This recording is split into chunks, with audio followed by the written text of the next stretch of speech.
Assalamualaikum warahmatullahi wabarakatuh. Saya Heri Noviandana dari semester 2 kelas A. Akan mereview pertemuan ke-15 mata kuliah Hukum Pidana pada tanggal 24 Mei 2021 dengan dosen pengampu Ibu Prof. Dr. Hajah Heni Nuraini SHMH dan asisten dosen Bapak Randy SHMH. Materi pada pertemuan terakhir ini yaitu membahas mengenai bab 7 tentang alasan penghapus pidana. Alasan penghapus pidana yaitu alasan yang memungkinkan seseorang yang melakukan perbuatan yang memenuhi rumusan delik atau TP, tetapi tidak dapat dipidana. Atas dasar itulah doktrin atau ilmu hukum membedakan atas alasan pembenar dan alasan pemaaf.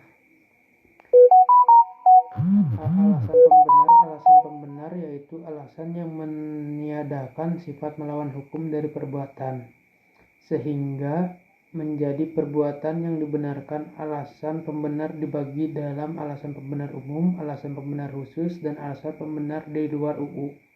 B. Alasan pemaaf. Alasan pemaaf yaitu alasan yang meniadakan kesalahan pelaku TP, sehingga pelaku yang melakukan perbuatan yang bersifat melawan hukum tidak dipidana karena tidak ada kesalahan. Alasan pemaaf terdiri dari alasan pemaaf umum, alasan pemaaf khusus, dan alasan pemaaf di luar UU. Yang kedua, ada daya paksa. Diatur dalam pasal 48 KUHP, tetapi tidak memberikan pengertian, karena itu harus dicari dalam MVT yang menjelaskan bahwa daya paksa adalah setiap kekuatan, setiap paksaan, setiap tekanan yang tidak dapat ditahan.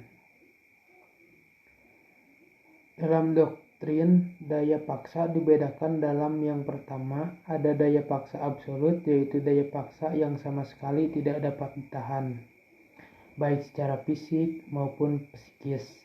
Yang kedua, ada daya paksa relatif, yaitu daya paksa yang masih dapat ditahan dengan perbuatan lain, tetapi yang bersangkutan tidak melakukan perlawanan, sehingga tidak perlu dilawan.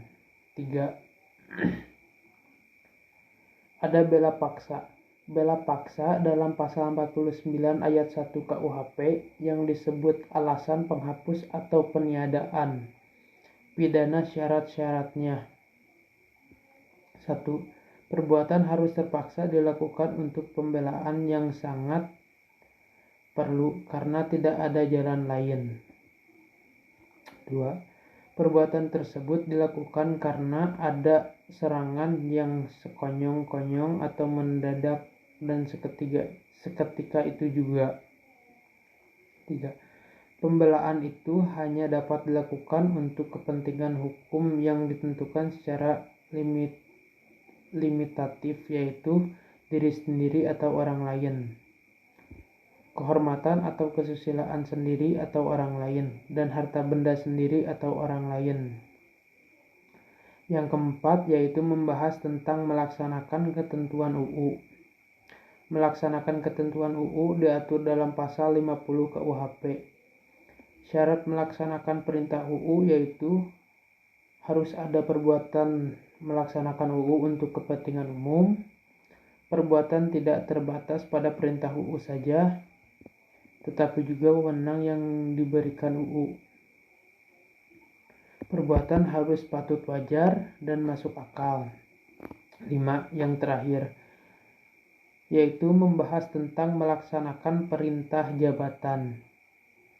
Melaksanakan perintah jabatan dibedakan menjadi 2, yaitu yang pertama, melaksanakan perintah jabatan yang sah pada pasal 51 ayat 1 KUHP.